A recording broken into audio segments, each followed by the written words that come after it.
उगलता रहूं।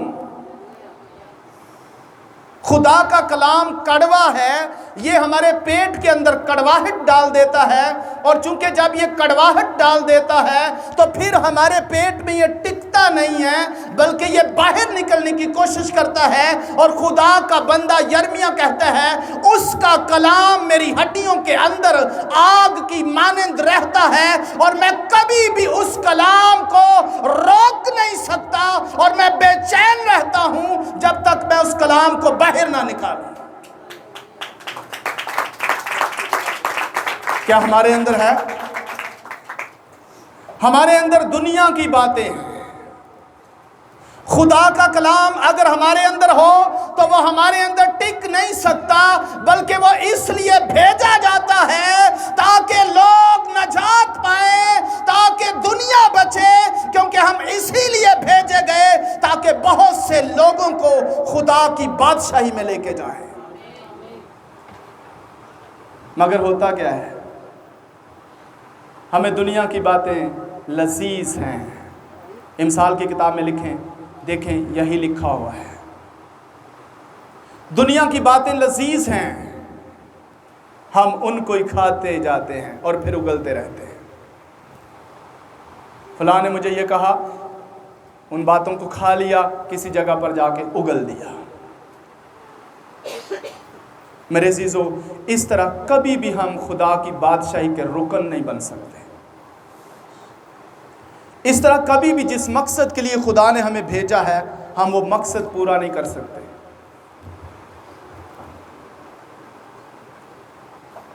अगर मैं आप में से किसी से भी पूछूं हम दुनिया में क्यों हैं, शायद आप ना बता सकें। हम दुनिया में इसलिए हैं ताकि रोटी खाएं, पानी पिएं, जूस पिएं, फिल्में देखें, टिकटॉक देखें, फेसबुक देखें, यूट्यूब देखें, ग्वांडियों की बातें सुनें, दोस्तों के साथ वक्त गुजारें 4-4 घंटे, 5-5 घंटे। बहुत अच्छा लगता है, कईयों का मूँह ही उतर जाता ਜਦੋਂ गल करिए, पर ऐसा ही है। बहनों ने बहनों के साथ दोस्तियां लगाई हुई हैं, दुआ की बात मुंह में कभी नहीं आती, कलाम की बात मुंह में कभी नहीं आती। दुनिया की बातों से हम भरे हुए हैं, और बाइबल में लिखा है, हर एक सच्चाई बाइबल में है। बाइबल में लिखा है, जो कुछ इंसान के अंदर है वो उसके मुंह पर आता है। जो कुछ हमारे अंदर है हम उगलते हैं उसको। हमें किसी से पूछने की जरूरत नहीं है मैं कैसा हूं, क्योंकि हमारी बातें हमें बता रही होती हैं मैं कैसा हूं। यह भी गीत हमने गाया है। खुदा के साथ चलना दुनिया का बहुत मुश्किल है, लेकिन जो खुदा के हैं वो खुदा के बगैर जी ही नहीं सकते। आमीन। उनकी जिंदगी में उनका जीना उनके लिए मुश्किल हो जाता है दुनिया में, जो खुदा के हैं। इसलिए अपने आप को चेंज करने की कोशिश करें। हमारे लिए बहुत कुछ खुदा ने रखा हुआ है, हम उन तमाम ब्लेसिंग को क्यों नहीं ले सकते? क्योंकि हम दुनियादार बन गए हैं। कभी आप सोचें, जितने भी आपके दोस्त हैं, जितने, मैं दोस्तों के खिलाफ नहीं, जीसस ने कहा मैं तुम्हारा दोस्त हूं। हेलो, जीसस ने क्या कहा? हमने कहा नहीं, तू नहीं चाहिए दोस्त हमें। कौन चाहिए? दुनिया में से कोई हमें दोस्त चाहिए। जीसस ने कहा मैं तुम्हारा दोस्त हूं। हमने कहा तू दोस्त नहीं हमें चाहिए, हमें दुनिया में दोस्त चाहिए। सच्चाई से बताएं, जीसस को दोस्त बनाया आपने या दुनिया को? हाँ, किसको बनाया? जीसस ने जो आपको ऑफर की कि मैं तुम्हारा दोस्त हूं, हमने उसकी ऑफर को रद्द कर दिया। उसने कहा हमें तेरी दोस्ती की जरूरत नहीं है, बहुत दुनिया है हमारे पास, दोस्ती के लिए हम दुनिया के साथ करेंगे।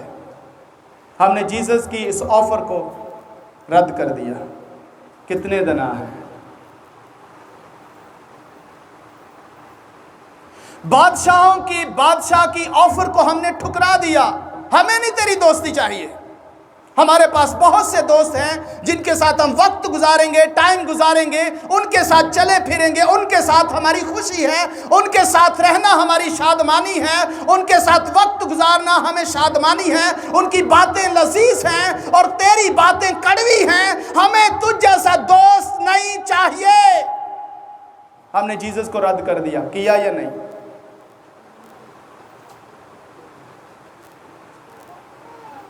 फिर हम कहें जीसस हम तेरे साथ तख्त पर बैठेंगे।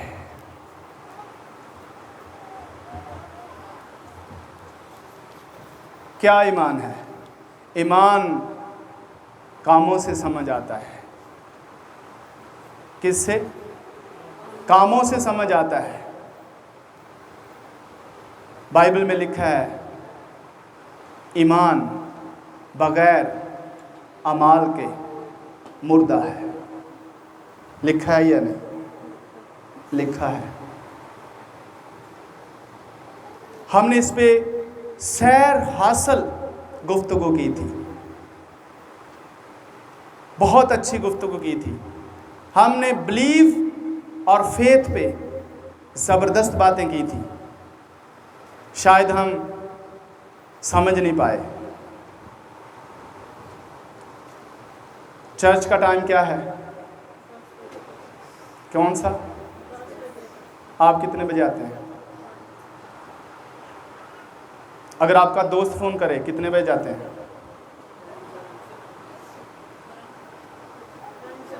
दुनिया को दोस्त बनाया, दुनिया से मोहब्बत रखी, दुनिया के पीछे चले, दुनिया की बातें सुनी, दुनिया के साथ जुड़े रहे, दुनिया के काम किए, दुनिया जैसे बने, और रहेंगे कहाँ?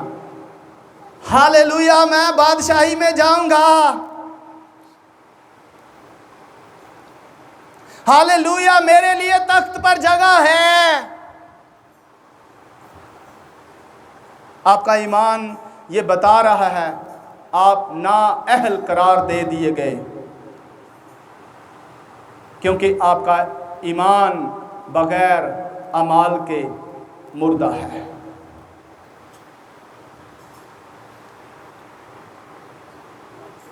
कुछ नहीं किया।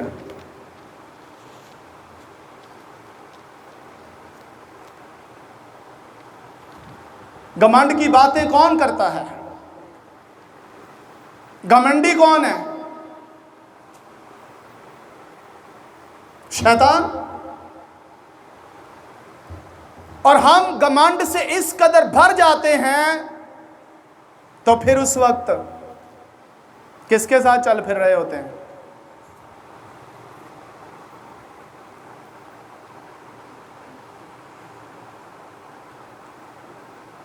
हमारा नॉलेज हमारा घमंड बन जाता है, हमारा स्टेटस हमारा घमंड बन जाता है, हमारी जॉब हमारा घमंड बन जाती है, हमारी नौकरी, हमारा बिजनेस, हमारा घर, दुनिया की वो चीजें जो दुनिया में हमें बहुत बेस्ट लगती हैं, वही हमारा घमंड बन जाती है। हम खो देते हैं उस अज़ली ब्लेसिंग को, उस अब्दी ब्लेसिंग को जो खुदावंद ने हमारे लिए रखी है। सोचिए, आपका दोस्त आपके घर में आ जाए, आपको टाइम की कोई परवाह नहीं होती, कुछ भी हो जाए, लेकिन आप जब खुदा के पास आते हैं, आपका एक एक सेकंड आपको तकलीफ दे रहा होता है। कब यहाँ से हम जाएंगे? मुझे बताएं, जो शख्स दुनिया में खुदा की हजूरी से भागते हैं, वो फॉर एवर खुदा की हजूरी में कैसे रह सकेंगे? वो हमेशा हमेशा खुदा की हुजूरी में आसमानों में कैसे वक्त गुजार सकेंगे? जो 2 घंटे खुदा की हुजूरी से भागते हैं और निकल जाते हैं, छोड़ देते हैं, मुश्किल लगती है, वो फॉरएवर हमेशा हमेशा खुदा की हुजूरी में कैसे रह सकते हैं? उनका वहां रहना मुश्किल होगा।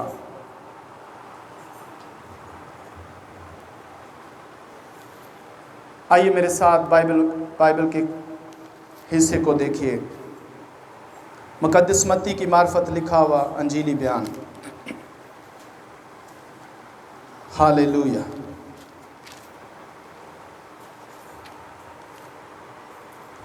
उसका 16वां बाब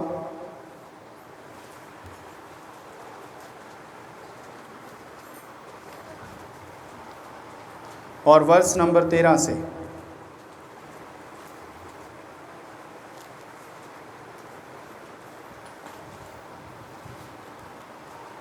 मुकद्दस मत्ती की मार्फत लिखा हुआ अंजीली बयान, उसका 16वां बाब और 13वीं वर्ष से।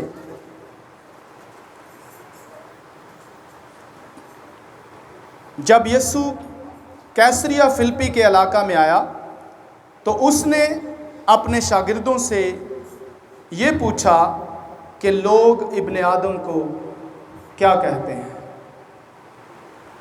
उन्होंने कहा, बाज़ यूहन्ना बपतिस्मा देने वाला कहते हैं, बाज़ यर्मिया, बाज़ एलिया, बाज़ यर्मिया या नबियों में से कोई। ये कौन कह रहे हैं? ये दुनिया कह रही है। दुनिया यीशु मसीह को क्या समझती है? नबी समझती है। दुनिया के नज़दीक यीशु मसीह एक खुदा का नबी है और इससे अलावा वो कुछ नहीं जानते। वो यही समझते हैं एलिया हो सकता है, आसमान पर उठाया गया था, शायद वो है, शायद ये यर्मिया वापस आया है, शायद ये यूहन्ना अस्तबागी है जिसका सर कलम किया गया था, वो ज़िंदा हो गया है और इसलिए इससे मोजसे होते हैं। उसने उनसे कहा, तुम मुझे क्या कहते हो? तुम्हारा मेरे बारे में क्या ख्याल है? जीसस ने अपने शागिर्दों से जब पूछा कि तुम मेरे बारे में कैसा ख्याल रखते हो, तुम मुझे क्या समझते हो, उनमें से एक ने जवाब दिया जिसका नाम शमौन पतरस है। उसने कहा, तू जिंदा खुदा का बेटा मसीह है। आमीन। तू कौन है? जिंदा खुदा का बेटा है। आमीन। तू कौन है? तू जिंदा खुदा का बेटा है, खुदा का बेटा। जो आपसे दोस्ती करना चाहता है वो कौन है? हालेलुया। जिंदा खुदा का बेटा जो आसमानों का खालिक है, आसमानों का मालिक है, उसका बेटा यीशु मसीह है। उसने आपको ऑफर किया है, मेरे साथ दोस्ती कर लो। और अगर उसके साथ दोस्ती हो गई, कहां लेके जाएगा? हाँ, बादशाही में लेके जाएगा, क्योंकि बादशाह का बेटा है।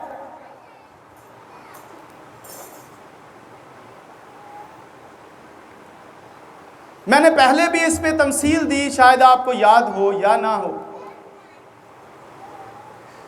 मैंने बताया था दो बच्चे गली के अंदर खेल रहे थे और एक ने बल्ले के साथ और बॉल के साथ, और एक ने शॉट लगाया और वो एक घर के अंदर चली गई गेंद। और वो बच्चा उस बॉल को लेने के लिए जाता है, लेकिन गेट के ऊपर बहुत से सिपाही खड़े हैं, वो उस बच्चे को अंदर दाखिल नहीं होने देते। उसने कहा है कि मैंने बॉल लेना है, मुझे अंदर जाने दो, और सिपाही उसे अंदर जाने नहीं देते। वो गली के अंदर रोता है, चलाता है, क्योंकि बच्चों का ये काम है। उसकी बॉल जो है वो घर के अंदर चली गई है। अब वो रो रहा है कि मैं अपनी बॉल को कैसे हासिल करूंगा। उसी घर के अंदर से एक बच्चा निकलता है और वो बाहर निकलता है और देखता है कि एक बच्चा जो है वो बहुत रो रहा है। उसने उसके पास आकर पूछा, तुझे क्या हुआ है, तू क्यों रो रहा है? उसने कहा, इसलिए कि मेरा बॉल इस घर में गया है और मुझे सिपाही अंदर जाने नहीं दे रहे। उसने कहा, अच्छा। उसने उसका हाथ पकड़ा, उसने कहा, आओ मेरे साथ। उसने कहा, आप भी मेरे जितने हो, बच्चे हो, तो वो सिपाही आपको भी नहीं अंदर जाने देंगे। उसने कहा, आप नहीं जानते हो कि मैं कौन हूं।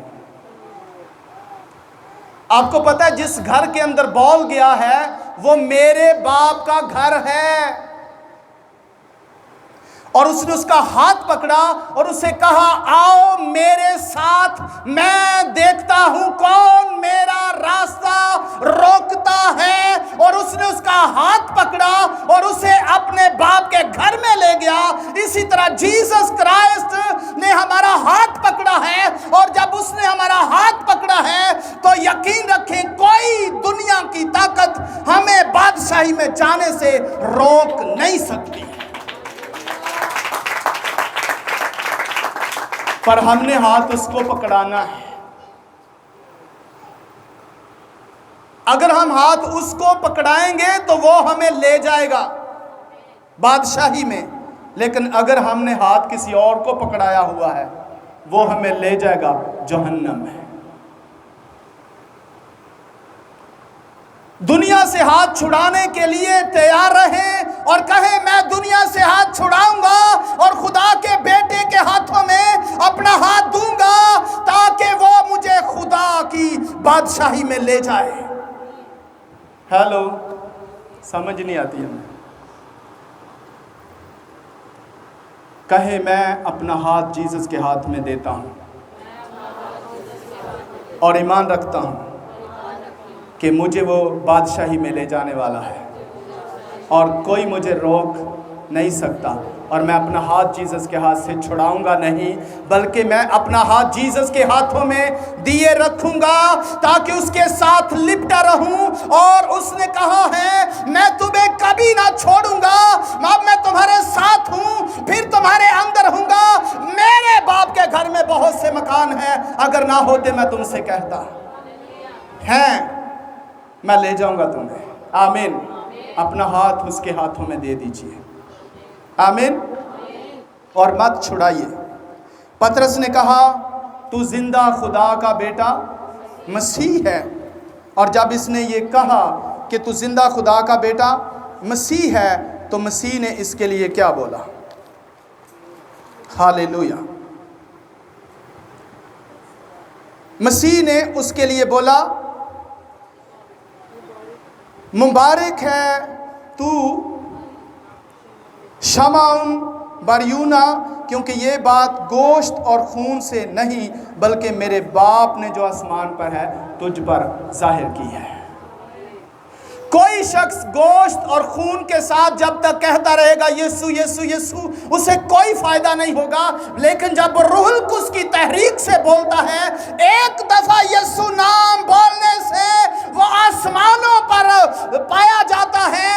एक दफा नाम यीशु बोलने से जब रूहुल कुद्स की तहरीक से बोलता है वो नजात पाता है। आसमान के तले जमीन के ऊपर कोई दूसरा नाम नहीं बख्शा गया जिसके वसीला से नजात हो। हालेलुया। किसके वसीला से नजात है? जब आप रूहुल कुद्स के वसीला से यीशु बोलते हैं आप नजात पाते हैं। और खुदावंद ने पतरस से कहा, ये बात मेरे खुदावंद ने, मेरे बाप ने तुझ पर जाहिर की है। और कहा, मैं इस बात पर अपनी कलीसिया बनाऊंगा। आमीन। क्या करूंगा? मैं इस बात पर अपनी कलीसिया बनाऊंगा। कौन सी बात पर? नहीं लिखा यहां बेईमान। किस बात पर उसने कहा मैं अपनी कलीसिया बनाऊंगा? तू जिंदा खुदा का बेटा है। आमीन। क्या कहा था उसने? उसने कहा तू जिंदा खुदा का बेटा है। जीसस ने कहा मैं इस बात पर अपनी कलीसिया बनाऊंगा, जो शख्स मुझे यह जानेगा कि मैं जिंदा खुदा का बेटा हूं वो मुबारक होगा, और आलम अरवा के दरवाजे कभी उस पर गालिब ना आएंगे। इस बात पर कलीसिया बनी है। लेकिन बहुत से लोग क्या मानते हैं? यीशु सिर्फ एक नबी है। लेकिन जीसस ने कहा कलीसिया की बुनियाद इस बात पर है, जो मुझे जिंदा खुदा का बेटा मानता है वो कलीसिया का रुकन है। आमीन। वो कलीसिया में शामिल है। आमीन। वो मसीह के बदन का हिस्सा है। आमीन। हालेलुया।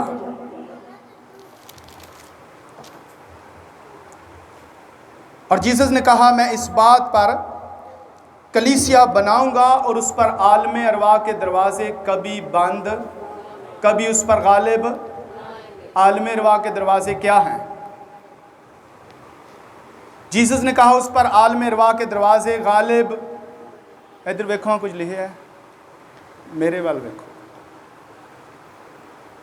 उस पर आलम अरवा के दरवाजे कभी गालिब। आलम अरवा क्या है? आलम अरवा वो जगह है जहां पर शैतान का कब्जा था। आमीन। और जो भी रूहें जमीन से जाती थी वो आलम अरवा में जाती थी, चाहे वो नबी की रूह होती थी, चाहे वो गुनहगार की रूह होती थी। लेकिन वहां पर दो पोर्शन थे, जहां पर एक तरफ फरदौस था और दूसरी तरफ अजाब की जगह है। जो नबी होते थे वो फरदौस में चले जाते थे और जो गुनहगार होते थे वो अजाब में चले जाते थे। उन दोनों के ऊपर शैतान का कब्जा था। यह है आलम अरवा, रूहों का आलम। कौन सा आलम? और ये आलम कौन सा है? ये आलम कौन सा है जिसमें हम रह रहे हैं? देखो एक दूसरे मुंह लिखे है,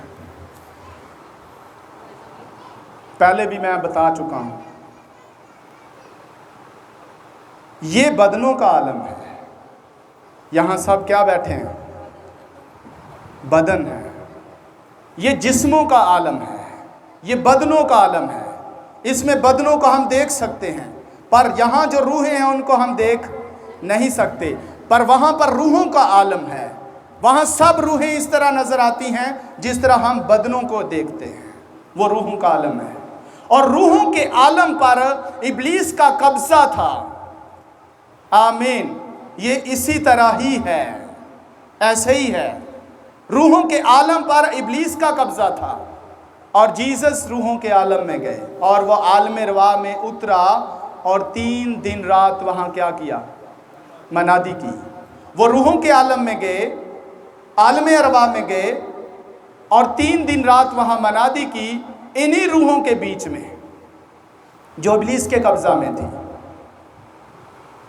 और जीसस पर आलम अरवा गालिब नहीं आए। जीसस पर आलम अरवा के दरवाजे गालिब नहीं आए।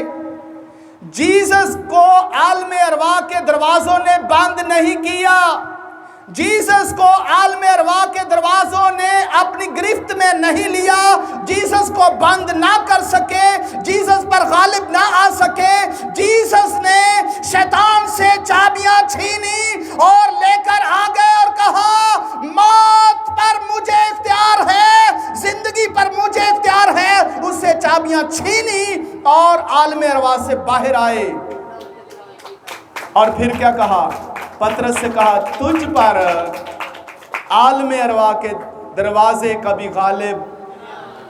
अगर आप रूहुल कुद्स की तहरीक से जीसस को खुदा का फरजंद कहते हैं, मानते हैं, तो फिर आप पर भी आलम अरवा के दरवाजे कभी गालिब नहीं आएंगे। लेकिन अगर आप इन चीज़ों पर ईमान नहीं रखते, समझते नहीं हैं, बिलीव नहीं करते, शुक्रगुजारी नहीं करते खुदावंद की कि उसने फतह से बढ़कर हमें गलबा दिया, तो फिर आलम रवा में जाएंगे और दरवाज़े आपके लिए खुलेंगे और फिर दरवाज़े बंद होंगे और फिर आप उसमें बंद होंगे, कभी बाहर नहीं आएंगे। पर जो ईमान रखते हैं वो अपने ईमान को दिखाते हैं। आमीन। हम भी अपने ईमान को दिखाते हैं। कैसे? अमाल से दिखाते हैं। हम साबित करते हैं कि हम ईमानदार हैं। कैसे हम साबित करते हैं? जब हम आधा आधा घंटा लेट आते हैं, खूब साबित कर देते हैं। हम अपने ईमान को साबित करते हैं, कैसे मैं खुदा पर ईमान रखता हूँ। जो गाड़ियाँ धक्का स्टार्ट होती हैं वो किसी जगह पर भी बंद हो जाती हैं, और फिर उसको धक्का लगाने के लिए लोगों को बुलाया जाता है, ज़रा प्लीज़ आएँ, धक्का लगाएं, गाड़ी बंद हो गई है। धक्का स्टार्ट गाड़ियाँ ना बने।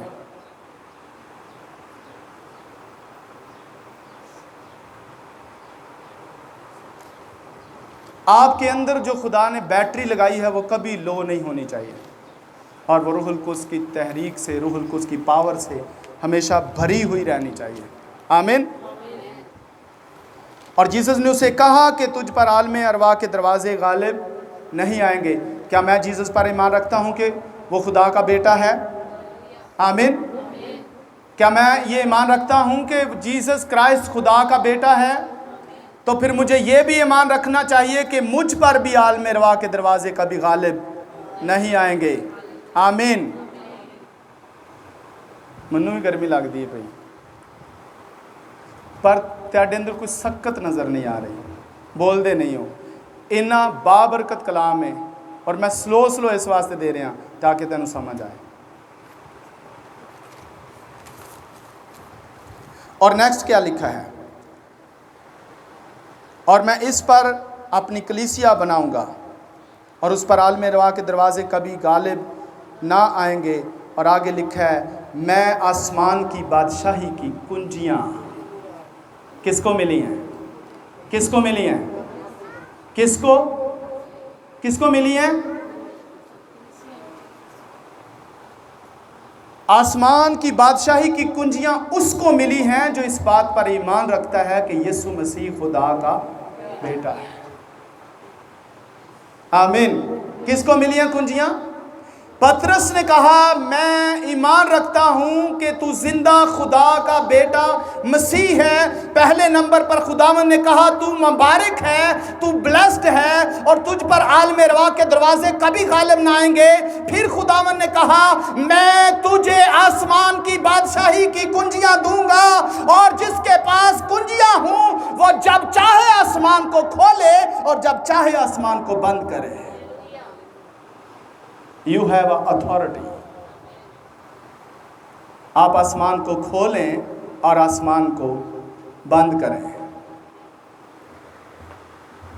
आप खोल सकते हैं और बंद कर सकते हैं।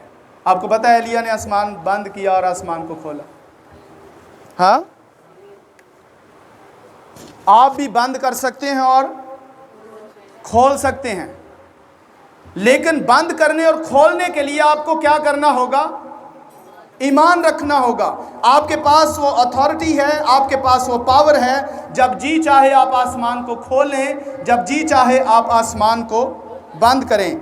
मैं तुझे आसमान की बादशाही की कुंजियां तुझे दूंगा, और जो कुछ तू ज़मीन पर बांधेगा वो आसमान पर बंधेगा, और जो कुछ तू ज़मीन पर खोलेगा वो आसमान पर खुलेगा। बहुत से कहते हैं दुआ आसमान की कुंजी है। दुआ आसमान की कुंजी है या ईमान आसमान की कुंजी है?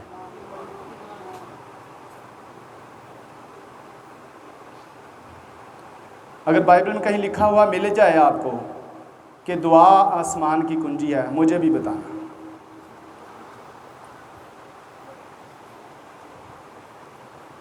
ईमान आसमान की कुंजी। उसने बिलीव किया, उसने अपने ईमान को बोला, जैसा उसने ईमान रखा वैसा ही उसने एक्ट किया, और जैसा उसने ईमान रखा वैसा उसके मुंह से निकला, और जो कुछ अपने अंदर ईमान रखता तो उसके मुंह से बाहर आया। उसने कहा तू जिंदा खुदा का बेटा है। उसने कहा चूंकि तूने ये कहा है कि मैं जिंदा खुदा का बेटा हूं, और ये खुदावन ने, मेरे बाप ने तुझे रिलीज किया है कि तू ये कहे, और मैं तुझे मुबारक कहता हूं कि तूने ये कहा है, और मैं चाहता हूं कि तुझ पर आलम रवा के दरवाजे कभी गालिब ना आए, और मैं तुझे आसमान की कुंजियां दे दूंगा, और जो तू बांधेगा बंधेगा, और जो तू खोलेगा खोलेगा। साडा सिर दर्द करता होया कदी ओनू ही नहीं बन्निया, चाबियां लई फिरने। अद्धी रात नूं पादरी ने उठे अजे जरा दुआ करे अजे।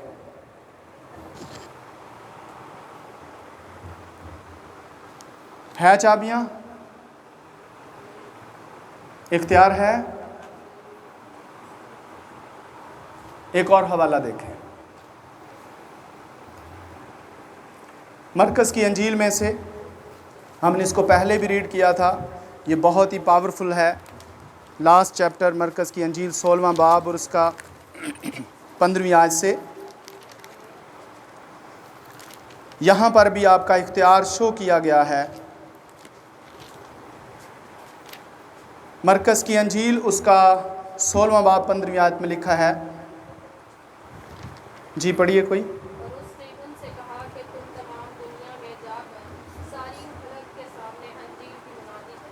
और उसने उनसे कहा कि तुम सारी दुनिया में, सारी खल्क के सामने जाकर क्या करो। जीसस ने कहा तुम सारी खल्क के सामने जाकर क्या करो।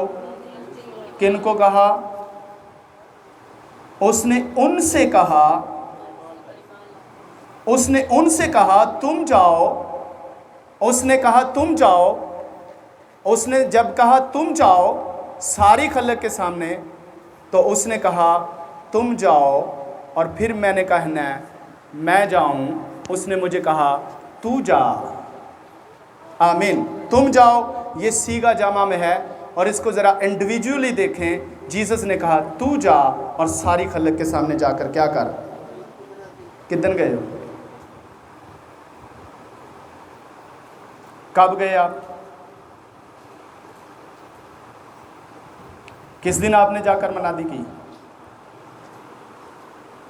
उसने कहा तू जा और सारी खल्क के सामने जाकर मनादी कर। मनादी क्या है? खुशखबरी को फैलाना, जीसस के बारे में बताना। जीसस कौन है, उसने मेरे लिए क्या किया है, ये जाकर लोगों को बताना। उसने कहा तू जा और सारी खल्क के सामने अंजील की मनादी कर, खुशखबरी को फैला। उसने किसे कहा? किसे कहा? मुझे कहा। आमीन। बोलिए उसने मुझे कहा, और मैं जाऊंगा। बोले मैं जाऊंगा। जीसस ने मुझे कहा है। बोलिए जीसस ने मुझे कहा है, और मैं जाऊंगा और सारी खल्क के सामने जाकर मनादी करूंगा। मैं जाऊंगा। हेलो, बोले मैं जाऊंगा और सारी खल्क के सामने जाकर मनादी करूंगा, और मेरी मनादी पर लोग ईमान लाएंगे, और जो ईमान लाएंगे बपतिस्मा लेंगे, और जो बपतिस्मा लेंगे नजात पाएंगे। हालेलुया। और अगर आप नहीं जाते तो सिरे से ही जीसस के मुनकर हो गए, नाफरमान हुए, जीसस के मुनकर हो गए, किसी बात को ना माना, और लुटियां मारेंगे। बादशाही में जाना है, बादशाही हवा उड़ जाना है। जो जीसस कह रहा है, जब तक वो नहीं करोगे वहां नहीं जाओगे। वहां जाने के लिए जो कुछ जीसस कहता है वो करना है। आमीन। करोगे? कौन कौन करेगा? इंज करो हाँ, की हुंदा भला? कौन कौन करेगा? बोले मैं करूंगा। खुदावंद मेरा हाथ देख, मैं करूंगा। खुदावंद इस काम के लिए मैं निकला हूं, खुदावंद तूने मुझे कहा है मैं करूंगा, मैं दुनिया को बताऊंगा और दुनिया मेरी मनादी पर ईमान लाकर हमेशा की जिंदगी में जाएगी। मैं बहुतों को तेरी बादशाही में लेकर आ रहा हूं खुदावंद, मैं बहुतों को तेरी बादशाही में लेके आ रहा हूं, मैं बहुत से लोगों को तेरी बादशाही में लेके आ रहा हूं। अब आपका हाथ किसने देखा?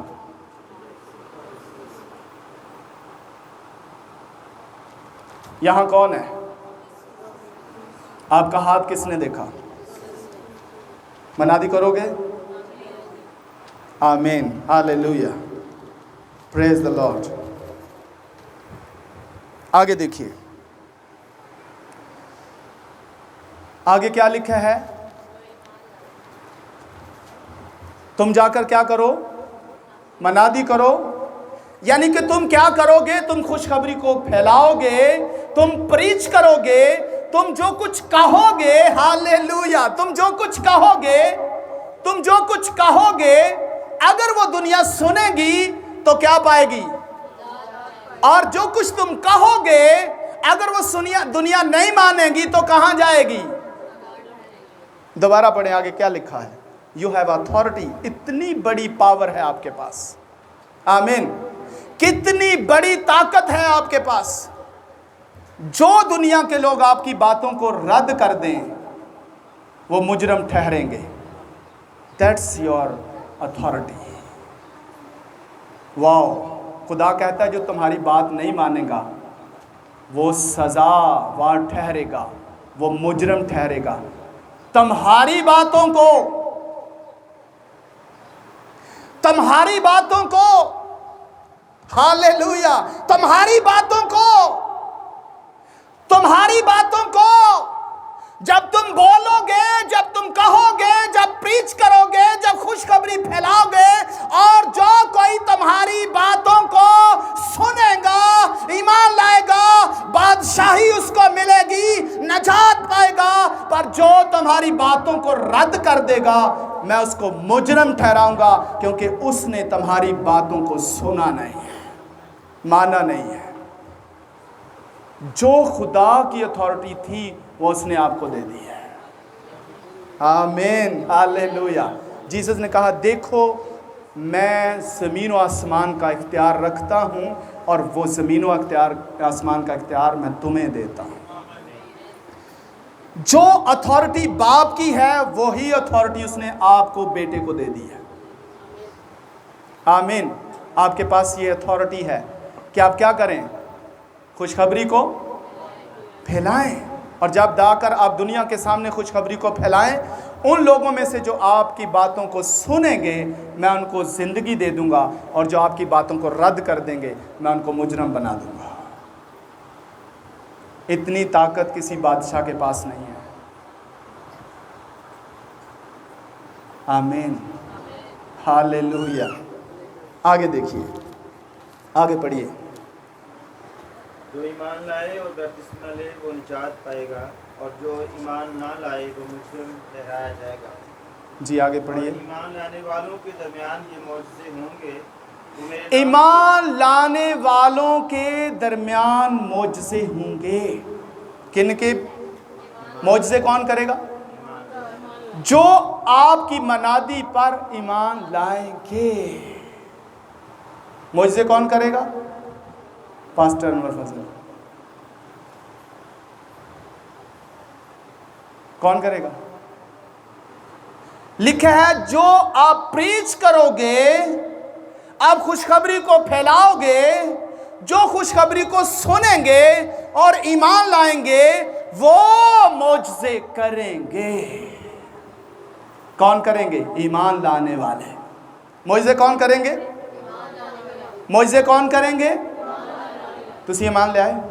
हेलो, कितने यहाँ पर ईमानदार बैठे हैं? जरा खड़ा करें हाथ, दिखाइए दिखाइए, जल्दी जल्दी जल्दी। कितने कितने मौजज़े किए आप लोगों ने? कितने मौजज़े किए? 50 साल हो गए चर्च जाते हुए, साडा अपना ही सिर दर्द नहीं दूर हुंदा, असीं मौजज़े की करने। जीसस ने कहा जो खुशखबरी सुनाए उस पर जो ईमान लाए वो अजीब काम करेगा, वो मुझसे करेगा। जो ईमान लाएगा उसके वसीला से मुझसे होंगे। कलीसिया को क्या सिखाया गया है? पादरी के वसीला से मुझसे होंगे। बाइबल क्या कहती है? ईमान लाने वालों के वसीला से मुझसे होंगे। तुसी ईमान ले आए ते मुझसे क्यों नहीं कर रहे?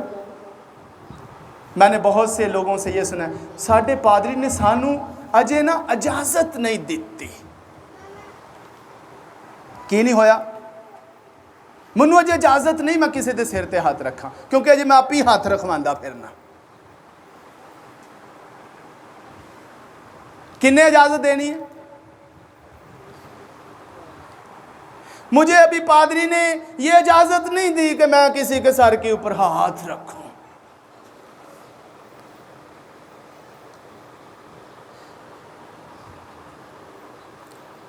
पादरी कहता है ऐसा नहीं करना, तेरे पास कोई इख्तियार नहीं है, तुझे किसी के सर पर हाथ नहीं रखना, किसी बदरू गिरफ्ता के सर पर हाथ न रखना, वरना तू भी फंस जाएगा।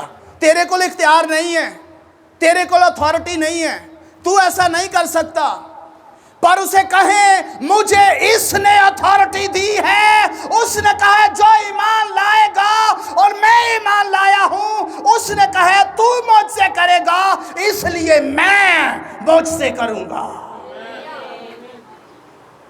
पादरी को कहें मुझे इसने अथॉरिटी दी है, मुझे खुदा ने अथॉरिटी दी है, मैं हाथ रखूंगा। मैं क्या करूंगा? हाथ रखूंगा। और मैं हाथ क्यों नहीं रख रहा फिर? क्योंकि मैं रोजे ही को नहीं रखे थे। हाँ, क्योंकि रोजे रखांगा तो फिर मैनू ताकत मिलेगी। क्या प्रीचिंग है, कितनी अच्छी प्रीचिंग है। मैं रोजे रखूंगा तो मुझे ताकत मिलेगी, फिर मुझे हौसला मिलेगा, मैं फिर हाथ रखूंगा। जीसस ने जो आपको अथॉरिटी दी है, यह सबसे बड़ी ताकत है। उसने कहा है तूने मुझ पर ईमान रखा है, जा फिर जरा हाथ रख और फिर देख होता क्या है। तेरे रोजे ने मौजज़ा नहीं करना, तेरी दुआ ने मौजज़ा नहीं करना, मेरे इख्तियार ने काम करना है। तू जा जरा हाथ ते रख।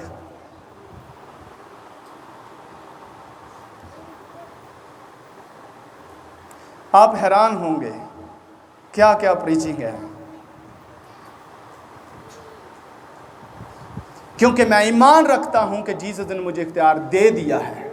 उसने कहा जो मुझ पर ईमान रखता है मैंने उसे इख्तियार दे दिया है, उसके पास इख्तियार है। उसे कुछ भी करना है उस इख्तियार से करना है।